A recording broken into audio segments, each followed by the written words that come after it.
ang Biblia daw po, dahil tinatawag natin itong Holy Bible, maaari daw po ba itong mapasok ng dyablo?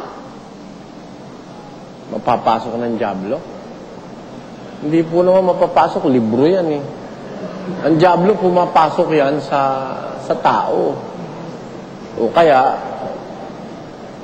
maaari rin pumasok yan sa hayop. Pero po. Pero sa libro, hindi makakapasok dyan. Baka po ibig sabihin niya yung salita ng Diyos. Alin po? Yung salita ng Diyos. Hindi, takot ang demonyo sa salita ng Diyos. Paano siya papasok doon? Ang salita po ng Diyos, inilalarawan sa isang pintuan. Ang pumapasok doon yung matuwid. Pakinggan nyo sa awit 118.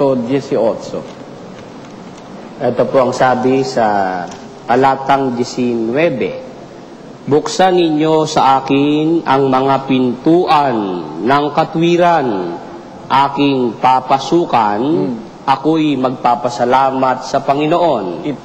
Ito'y siyang pintuan ng Panginoon, papasukan ng matuwid. Matuwid po ang pumapasok dyan, pero dyablo hindi pwede pumasok dyan sa salita ng Diyos. Yun po ang sagot.